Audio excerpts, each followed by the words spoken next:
허북부지방 부흥회 인도하는 동안 여러분 기도해 주셔서 너무 감사하고 은혜 가운데 잘 마쳤습니다. 토요일 날쯤 됐는데 갑자기 서울에 가고 싶은 거야. 다른 사람들은 해외 나가면 한국 오기 싫다고 그러더만 나는 그게 가기도 싫지만 가면은 자꾸 들어오고 싶어요. 무슨 꿀발 넣는 게 있는 것도 아닌데. 그래서 근데 이제 우리 김성림 집사님 시어머니가 돌아가셨다는 얘기를 문자로 받았는데 가야 되는 거 아니야? 이런 생각이 드는 거야. 예, 난 주일날 돌아가신 줄 알았어. 그러면 월, 화, 수 보통 4일장 주일날 돌아가시면 하니까 수요일날 발인하면 내가 주일 저녁 예배 끝나고 월요일날 비행기 타고 오면은 화요일날 저녁에 한국에 들어오니까 장례식 갈 수 있겠다. 그래서 그 마음을 먹고 비행기표를 바꿔야지 하고 있는데 또 우리 장윤성 집사님이 병원에 입원하셔서 20시간 동안 잠만 주무시고 계신다고 가봐야 되나 보다 싶어서 공항에 나가서 비행기표를 바꿨어요. 수요일날 오려고 했던 표를 취소를 하고 월요일날 표로 다시 구입을 해가지고 한 50만원 들더라고요. 바꿔가지고 그래서 월요일날 비행기를 타고 왔어요. 그래서 와서 오자마자 이미 장례식은 다 끝났고 제가 날짜를 잘못 알아서 아산병원에 가서 장윤성 집사님을 뵀습니다. 우셔요. 참 너무 감사하다. 이게 보고 싶은 사람이 있고 기다려주는 사람이 있고 또 보고 싶어 하는 사람이 있고 참 감사한 세상이다. 그런 생각을 한 적이 있습니다. 함께 한 하나님의 자녀들로서 함께 살아가고 있다는 것이 얼마나 행복한 일인가. 하나님께서 우리 생명나무 교회를 사랑하심을 믿으시기를 바랍니다. 지금은 일부 일처제 시대니까 그런 사람이 거의 없지만 일부 다처제 시대를 살던 사람들에게는 내 힘으로 어쩔 수 없는 운명이 주어집니다. 그가 적자의 자녀이냐 서자의 자녀이냐. 홍길동전이 왜 나오겠어요? 서자로 태어나고 싶은 사람이 어디 있어? 근데 태어났는데 내가 서자인 거야. 우리 엄마가 본부인이 아니야. 그래서 나는 아버지가 눈에 보이지만 아버지를 아버지라고 부를 수 없는 이 서자의 운명을 갖고 살아가는 사람들. 그 사람들의 마음 가운데 아버지를 향한 효심이 있을까? 과연 이 아들이 아버지를 위하여 무엇을 하며 살아갈 수 있을까?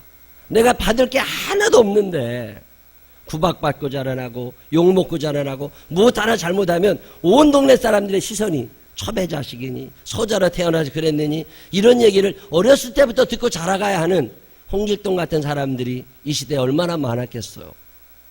그런 사람들의 이야기는 홍길동전에만 나오는 게 아닙니다. 성경 속에도 그런 사람들의 이야기가 나옵니다. 옛날 일부 다처제 시대 야곱이라는 사람에게는 4명의 아내가 있었습니다. 그 중에 첫 번째 부인의 이름은 레아예요. 두 번째 부인의 이름이 라헬입니다. 레아가 본부인이고 라헬이 두 번째 부인이에요. 이스라엘의 법에 보면 첫 번째 부인이 낳은 첫 번째 아들이 상속자가 되는 거죠. 그러면 그 첫 번째 아들의 이름이 누구냐? 르우벤이라고 하는 아들입니다. 그의 동생 시므온, 그의 동생 레위, 그의 동생 유다, 뭐 이런 자녀들이 쭉 있어요. 그런데 야곱이라는 사람이 첫 번째 부인 레아를 사랑하지를 않습니다. 그리고 야곱의 마음이 온통 레아 말고 라헬이라는 부인에게 가 있어요. 그래서 야곱 스스로 무슨 생각을 하는 거냐면 나의 첫 번째 아들은 르우벤이 아니라 라헬이 낳은 아들 요셉이 야곱의 첫 번째 아들인 거죠. 법적으로 따지면 르우벤이 첫 번째 아들 맞아요. 그런데 야곱이 이게 용납이 안 되는 거예요. 레아에 낳은 아들은 나의 아들이 아니고 라헬이 낳은 아들만 나의 아들이다. 그러니 라헬이 낳은 아들 요셉이 나의 상속자가 되고 그에게 모든 것을 물려주고 말 거다. 이런 마음이 어렸을 때부터 다 드러나 있으니까 요셉은 살아가기가 너무 힘듭니다.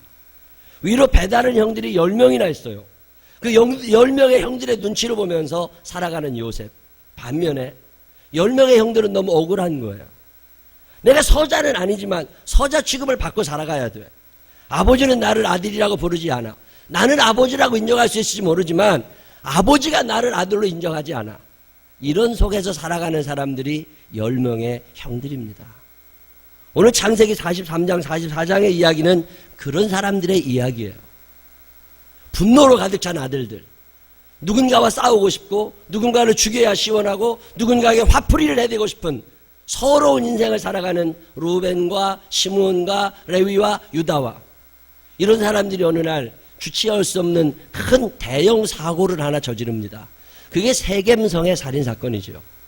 그들의 분노를 세겜성 사람들에게 다 퍼부어놉니다. 그래서 남자들을 다 죽여버려요. 아니 그 사람 죽이면 안 되는데 이 다스려지지 않는 분노와 억울함이 누군가에게 쏟아져 나가는 거라고. 요즘에 세월호 사건을 보면서 주체할 수 없는 분노를 가지고 억울한 마음을 가지고 살아가던 사람들이 피해의식 속에 살아가던 사람들이 계속 뭔가 말하려고 하는 뭐 그런 거죠. 그렇게 살아가던 어느 날 이 형들은 동생 요셉을 죽이기로 결심을 합니다. 그런데 10명의 형들이 요셉이라고 하는 동생 11번째 아들 그 동생을 죽이려고 할 때 그들을 죽이지 말자고 말렸던 사람, 그래서 요셉을 죽이지 말고 차라리 노예로 팔자고 그래서 목숨만을 살려주었던 사람, 그의 이름이 유다라고 하는 이름입니다. 유다는 야곱의 4번째 아들이에요. 첫 번째 분 레아의 4번째 아들입니다. 사실은 적자예요. 그런데 서자 취급받으며 살던 사람 유다. 세월이 한참 지났습니다. 야곱과 그 아들들이 살아가는 땅에 흉년이 들어서 먹을 게 없어졌을 때 그들은 저 애굽 땅에 먹을 게 있다는 이야기를 듣고 쌀을 사러 가잖아요. 10명의 형들이 다 쌀을 사러 가는 동안 야곱이라고 하는 이 아버지는 하나 남은 아들 베냐민을 그들과 함께 보내지 않습니다. 혹시 가는 길에 사고가 생겨서 내 아들이 죽이면 어떻게 할까? 첫 번째 아들 요셉이 없어진 뒤로 야곱의 모든 마음은 두 번째 아들 베냐민에게 향해져 있는 거죠. 내 앞에 10명의 아들이 있고 또 베냐민이 남아있어 총 11명의 아들이 있지만 그것은 호적상 그렇게 되어 있는 거지. 야곱이라는 사람의 머릿속에 아들은 이제 하나 남은 거예요.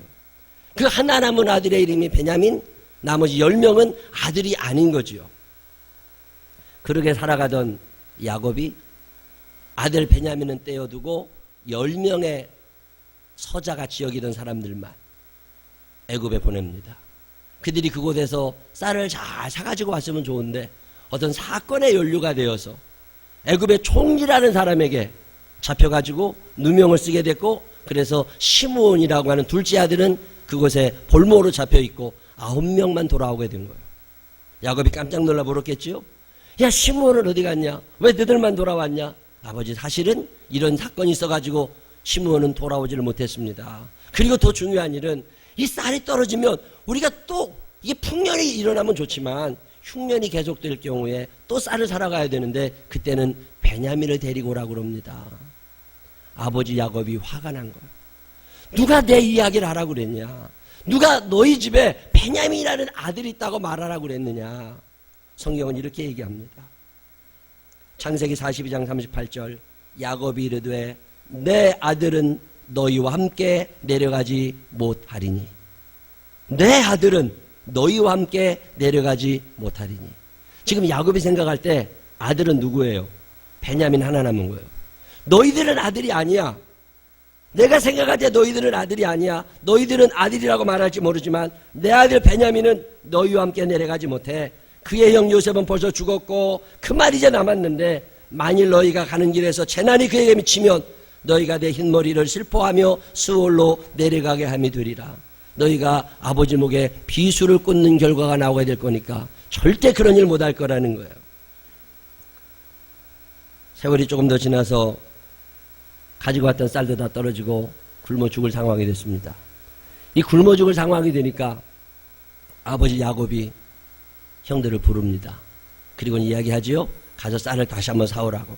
그랬더니 자녀들이 출발하려고 하질 않아요. 애굽에 쌀이 있는 거 맞습니다, 아버지. 우리가 쌀을 가져올 수 있습니다. 그런데 그 애굽의 총리라는 사람이 베냐민을 데려오라고 그랬습니다.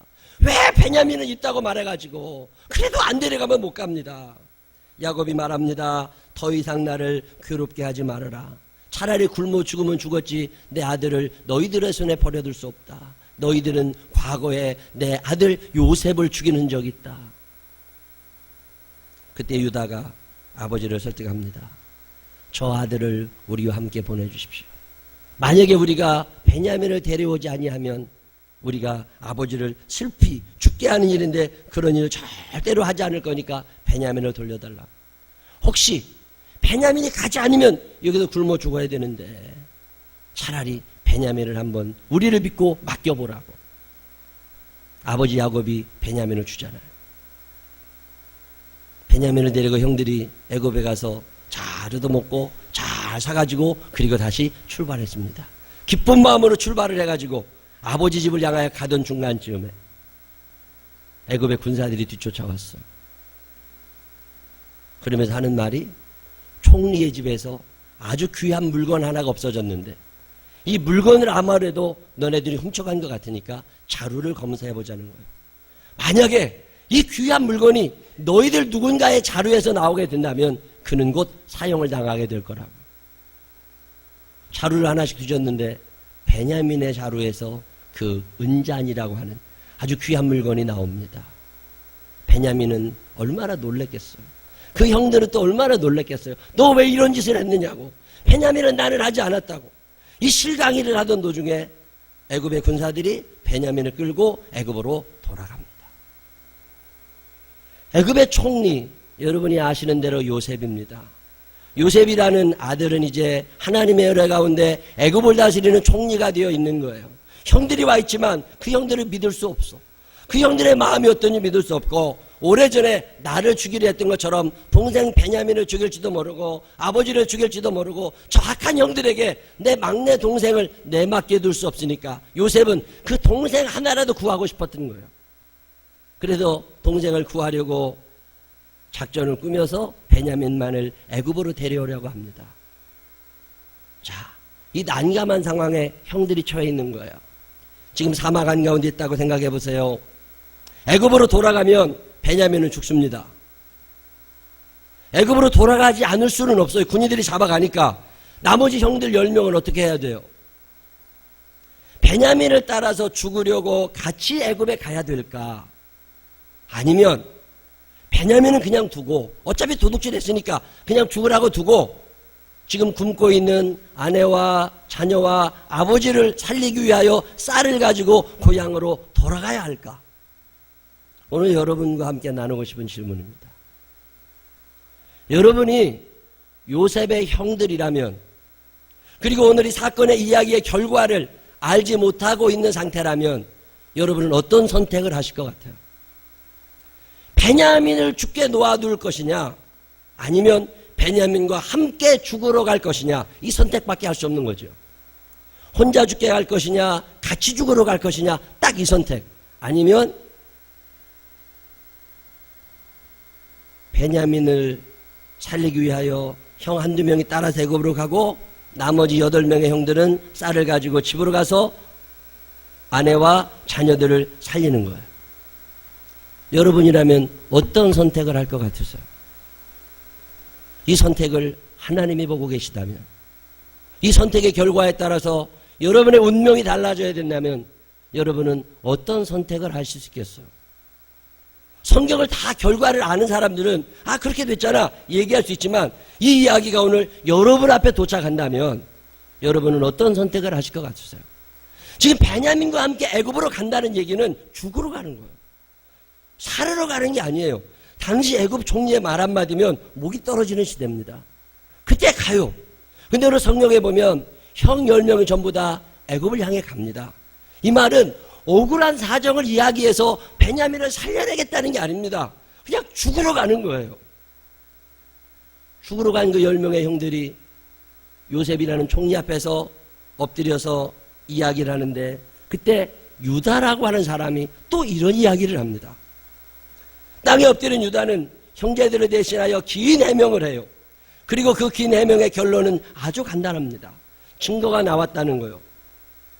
잃어버린 물건이 내 동생의 자료에서 나왔으니까 이 동생 죄 지은 거 맞습니다. 이 동생 마땅히 죽어야 됩니다. 사형에 해당하는 죄를 저질렀습니다. 이 아들 죽여야 됩니다. 맞습니다. 동의한다는 거예요. 그렇지만 총리에게 부탁하는 말은 하나입니다. 내 동생을 살려주시고 대신 나를 죽여달라는 거예요. 형이 동생의 목숨을 위하여 자기 목숨을 내는 것 같지요. 그러나 성경을 가만히 읽어보면 또 다른 이야기를 합니다. 내가 오늘 내 목숨을 내 동생을 위하여 주고 싶은 마음이 있는 건 아니다. 그렇지만 내 동생의 목숨이 아버지의 목숨과 연결이 되어 있다는 거예요. 내 동생이 죽으면 아버지가 죽고 내 동생이 살면 아버지가 산다는 거예요. 근데 동생이 만약에 죽으면 아버지가 죽으니까 차라리 나 죽어서는 아버지가 죽지 않아. 우리 아버지는 나를 사랑하지 않아. 우리 아버지는 나에게 잘해주지 않아. 어렸을 때부터 우리 아버지는 나에게 좋은 옷을 입힌 적도 없고 맛난 음식을 사준 적도 없고 좋은 데를 데려가 본 적도 없어. 우리 아버지 나빠. 나는 서자야. 우리 아버지는 적자인 베냐민만 이뻐해. 요셉만 이뻐해. 그렇다 할지라도 이제 나이 들어 철 들어가는 아들 유다는 아버지를 생각하기를 시작한 거예요. 아버지 야곱의 인생, 그 긴 인생에 이제 마지막 운명의 순간을 비극으로 만들어 드리고 싶지 않은 거죠. 그래서 아버지 야곱을 생각하며 유다는 자기의 목숨을 내어놓습니다. 유다라고 하는 사람이 애굽으로 돌아간 이유는 베냐민을 살려내고 이런 게 아닙니다. 내가 죽겠다는 거예요. 누구를 위하여? 아버지를 위해서. 그래서 내 목을 차라리 따라. 그리고 베냐민만은 살려줘라. 이 이야기를 듣고 있는 요셉. 그는 어릴 적부터 아버지에 대한 그리움이 컸던 사람입니다. 자기만 아버지를 사랑하는 줄 알았어요. 자기만 동생 베냐민을 사랑하는 줄 알았어요. 자기 형들은 자기를 미워하는 줄 알았고 형제 우애가 전혀 없는 줄 알았습니다. 그러면서 이를 악물고 살아온 사람 요셉. 감옥에서도 종살이를 할 때도 살아났고 지금 애굽의 총리가 되어 있는 이 요셉. 요셉의 마음 가운데 형들은 왠지 먼 사람들. 그런데 그 형들 중에 한 사람 유다. 서자 취급을 받으며 채색 옷 한 번 입어보지 못하고 허들의 옷을 입으며 살았던 유다라는 형이 목숨을 걸고 자기 앞에 이야기하는 거예요. 이 이야기를 들으면서 요셉은 긴 한숨과 폭풍 같은 눈물을 쏟아내기를 시작합니다. 오랜 세월 그리워했던 아버지, 그 아버지를 나만 사랑한 게 아니라 유다가 사랑하고 있음을 느끼게 됩니다. 자기가 보고 싶었던 베냐민, 그 베냐민을 자기만 보고 싶은 게 아니라 유다라는 형이 베냐민을 사랑하고 있음을 느끼게 됩니다. 그리고 나서는 요셉의 10수년 동안 있었던 아픈 마음들이 하나둘 해결되기를 시작합니다. 요즘으로 표현하면 힐링이 되는 거예요. 그리고 나서는 주체할 수 없는 눈물을 쏟아내기를 시작합니다. 창세기 45장 2절 요셉이 큰 소리로 우니 애굽 사람에게 들리며 바로의 궁중에 들리더라. 얼마나 크게 서럽게 울었는지 요셉의 울음 앞에서 애굽 왕이 놀라고 애굽 사람이 놀랄 만큼 이 눈물의 배경에는 유다라는 사람이 있습니다. 이 유다의 이야기 속에서 요셉은 치유의 역사가 일어났고 이 치유의 역사를 경험한 요셉은 어마어마한 결심을 합니다. 그는 45장에 계속 말합니다. 오늘 내가 이렇게 부유하게 살고 총리가 된 것은 당신이 나를 팔아서가 아니라 하나님이 당신을 먹여 살리라고 시킨 일입니다. 내가 당신들을 먹여 살릴 겁니다. 그리고는 형들과 아버지를 다 먹여 살립니다. 이 사건을 하나님이 보고 계셨어요. 아무도 모르는 것 같았어요. 유다는 자기가 죽더라도 베냐민을 살려야 했던 이유는 아버지를 살려야 했기 때문에. 여러분의 아버지는 어떤 분들이세요? 여러분의 아버지에 대한 사랑이 어느 정도나 있으세요? 아무래도 우리 아버지는 나보다는 누구를 더 이뻐하는 것 같고 우리 아버지는 저쪽 집 아버지에 비해서 너무 수준이 안 돼. 우리 아버지가 아니었으면 좋겠어. 제발 우리 아버지가 집에 안 들어왔으면 좋겠어. 그런 날을 보낸 사람들이 아마 여기 앉아 있을 겁니다. 효도하라고 그런 이야기를 들을 때마다 비웃음거리밖에 나지 않는 그런 마음을 우리는 한편에 가지고 있습니다. 효도하고 싶지만 효도할 만한 아버지가 있어야지. 아버지가 아버지 같아야 효도를 하지. 이런 이야기하고 싶은 사람들이 왜 이 자리에 없겠어요? 유다라고 하는 사람의 인생이 그런 거예요. 남들의 아버지에 비해서 우리 아버지는 나에게 해준 게 너무 없어. 다른 부모들에 비해서 우리 부모는 나에게 서자 취급하며 살아왔어. 옷 하나 이쁜 거 해준 적 없고 신발 하나 제대로 사준 거 없고 맛난 음식 좋은 거 구경시켜준 적도 별로 없고 어디 데려가 본 적도 없어. 아버지라고 소리만 지르고 살아가던 아버지. 여러분, 그 아버지를 위하여 여러분의 모가지를 걸을 수 있으세요? 오늘 요셉이 유다라고 하는 사람의 이 말 앞에 감동하는 이유는 단 하나, 그거예요. 자기도 자기의 목숨을 아버지를 위하여 내놓을 수 없었습니다. 그런데 오늘 유다는 자기 목숨을 걸고 아버지를 변호합니다. 아버지를 살려달라는 거예요. 내 동생을 살리는 것이 아버지를 살리는 일이니까 내 아버지를 살려달라는 거예요. 그리고 목숨을 걸고 간절하게 탄원하는 유다의 이야기 앞에 요셉은 눈물을 흘리고 그의 마음에 있었던 모든 감정들이 다 치료가 됩니다. 이 사건을 보고 계셨던 하나님, 우리 하나님이 가만히 계실 리가 없습니다. 내 자녀, 내 부모에게 효도하라고, 내 낳은 어미와 아비를 공경하라고 그렇게 강조하시는 하나님, 내가 땅에서 잘되고 장수할 거라고 말씀하셨던 그 하나님, 그 하나님이 유다를 그냥 두실 리가 없습니다. 하나님이 감동하신 거예요. 여러분, 성경 읽어보세요. 야곱에게는 12아들이 있습니다. 그 12아들 중에 첫 번째 아들이 르우벤이에요. 그가 죽으면 시므온이, 그가 죽으면 레위가 장자가 되는 거예요. 근데 성경 읽어보면 야곱의 12아들 중에 최고 우두머리가 되는 복은 유다에게 내려갑니다. 야곱이 그의 죽음을 앞두고 마지막 유언 기도를 할 때 그의 모든 축복 기도를 유다에게 쏟아줍니다. 그리고 유다야, 네가 이 나머지 형제들을 다 다스리는 우두머리가 되어라. 홀이, 그 지휘자의 지팡이가 너를 떠나지 아니할 거다. 우두머리가 되는 축복, 효자들에게 주시는 축복입니다. 이 축복이 여러분에게 임하게 되시기를 바랍니다. 머리가 될지언정 꼴이 되지 아니하는 이 축복이 여러분에게 임하게 되시기를 바랍니다. 효자의 가문해 주시는 축복입니다. 창성함의 축복을 주십니다. 하나님이 보고 계셨거든. 네가 그토록 아버지를 사랑하는 거냐? 아버지는 너를 아버지라고 여기지 아니했다. 아버지는 너를 구박하며 살았다. 아버지는 너에게 아무것도 해준 것이 없다. 그렇지만 너는 아버지를 그렇게 사랑하냐? 내가 너를 귀히 여긴다. 창성함의 축복을 줍니다. 민수기 1장에 보면 루벤 지파, 시므온 지파, 레위 지파, 유다 지파, 각 지파의 부족 사람들의 수가 쫙 나옵니다. 1차 인구조사예요. 이 1차 인구조사 지나서 2차 인구조사를 또 하게 되는데 1차 때보다 2차 때 사람이 아주 많이 늘어나는 지파 가운데 하나가 유다 지파입니다. 루벤 지파는 수가 줄어들어요. 레위 지파도 줄어들어요. 시므온 지파도 줄어들어요. 유다 지파는 창성해집니다. 그 유다의 아름다운 효심을 보시고 하나님이 감동하신 거예요. 그리고 나서는 유다에게 창성함의 축복을 허락하여 주십니다. 이 땅에도 잘 되는 방법 간단합니다. 부모님에게 효도하고 사시기를 바랍니다. 여러분 부모님의 목숨, 여러분의 목숨보다 소중히 여기시기를 바랍니다. 그걸로 끝난 게 아닙니다. 유다의 자녀들을 축복하시길 시작하십니다. 유다가 낳은 자녀들, 그 자녀들을 계속 후손들을 축복하시더니 유다의 가문에서 다윗 왕이 나옵니다. 유다의 가문에서 예수 그리스도가 태어나게 됩니다. 이스라엘의 12지파 중에 최고의 명문 지파는 당시에는 베냐민 지파였습니다. 그런데 오늘 유다 지파를 최고로 여깁니다. 그 유다 한 사람의 효심, 오늘 여러분의 무게저울, 여러분의 관심이 어디가 있으세요?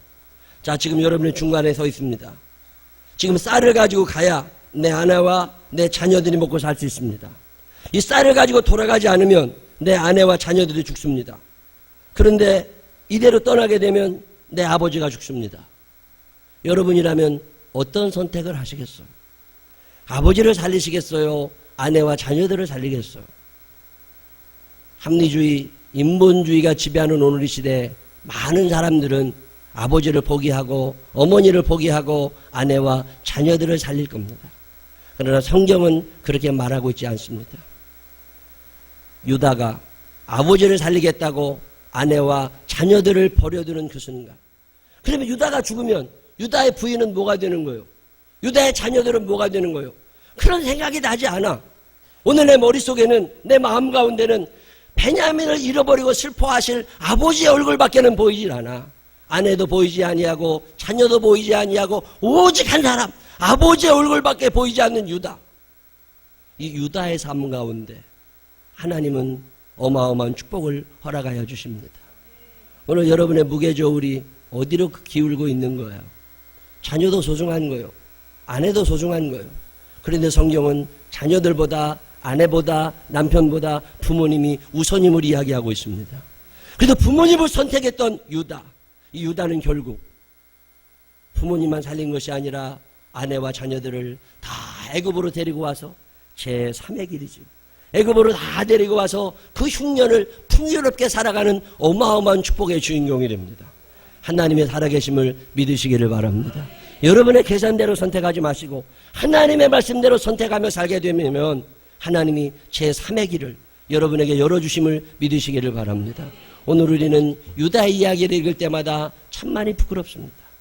나는 아내와 자녀들에게 더 많은 시간과 더 많은 재물과 더 많은 관심을 쏟고 있는데 유다라고 하는 사람은 자기 아버지 야곱이라는 사람, 사실은 나를 사랑하지도 않은 아들, 나를 구박하고 나를 괴롭게 했던 그 아버지, 오단벌 제대로 다 주지 않은 그 아버지를 위하여 자기의 목숨을 던집니다.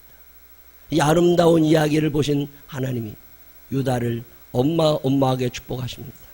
이 어버이 주일에 성경에 나와 있던 많은 효자들 중에 유다를 생각합니다. 생명나무교회 교인들 중에 유다의 후예들이 나오게 되시기를 바랍니다. 아내도 소중하고 자녀도 소중하지만 부모가 첫째라고 성경은 가리키고 있습니다. 그리고 이 부모님을 선택하는 자들에게 이 모든 것을 더하여 주시마 약속하고 계십니다. 제가 그런 이야기를 한번 한 적이 있습니다. 우리 딸에게 할아버지가 물에 빠져 죽어간다. 아빠가 수영을 할 줄 알아. 너도 물에 빠져 죽는다. 아빠가 누구를 건져야 되냐? 누구를 건져야 돼요? 아버지를 건져야 돼요? 딸을 건져야 돼요? 나는 두 번 생각하지 않고 아버지를 건진다. 아빠를 배정할 아빠라고 그러지 마라. 아빠는 너보다 할아버지가 소중하다. 아무것도 기대하지 마라. 네가 죽더라도 나는 아버지를 선택할 거다. 우리 딸이 그렇게 하래. 오늘 가서 물어봐. 현수가 커서 자동차에 불이 났어. 자동차 안에 너의 아내와 너의 자녀와 너의 아버지가 타고 있어. 누구를 건져야 돼? 아버지야. 질문할 것도 없어. 생각할 것도 없어. 무조건 아버지야. 그러면 그걸 하나님이 보고 계시다는 거예요. 내가 우리 딸에게 얘기했습니다. 나는 할아버지를 건질 거다. 왜? 할아버지는 손이 두 개잖아. 한 손 내가 붙잡으면 할아버지는 손을 뻗어 네 손을 잡아주실 거다. 근데 네 손을 내가 잡으면 너는 두 손 다 나만 붙잡고 있을 거다. 결국 할아버지는 돌아가셔. 근데 내가 할아버지를 선택하는 순간 할아버지는 나머지 한 손으로 너를 잡아주실 거다. 여러분이 예수 그리스도를 붙잡으면, 우리 아버지 하나님을 붙잡으면 하나님께서 여러분의 삶을 모두 다 붙잡아 주실 것을 믿으시기를 바랍니다. 기도하겠습니다. 하나님 아버지, 우리의 무게의 중심이 어디에가 있습니까? 아내도 소중하고 자녀도 소중합니다. 유다에게 아내도 소중했고 자녀도 소중했지만 아버지 앞에 그들을 포기합니다. 그리고 내 목숨을 버려서라도 아버지를 살리겠다고 달려듭니다.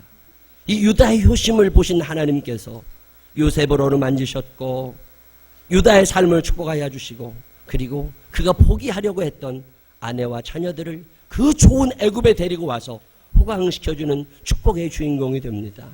제3의 길이 있는 것을 우리는 내 계산으로 여기서 끝장내려고만 합니다. 하나님, 그동안 불효하며 살았던 나를 용서하여 주시옵소서. 다른 부모님들보다 많이 모자란 것처럼 우습게 아렸던 우리를 용서하여 주시옵소서. 하나님 아버지, 한 분 아버지 하나님 모시고 살면 주님이 모든 것들을 더하여 주실 텐데 내 계산대로 세상에 치우쳐 살았던 우리의 죄도 용서하여 주옵소서. 하나님 앞에 불효자인 우리들을 용서하여 주옵소서. 그리고는 유다 이야기를 배웁니다. 유다처럼 그렇게 서자처럼 살았을지라도 낳아주신 아버지에게 내 목숨을 바칠 정도로 효성스러운 자녀들이 오늘 생명나무 교회에 가득하게 하여 주옵소서. 예수님 거룩하신 이름으로 기도드렸습니다. 아멘.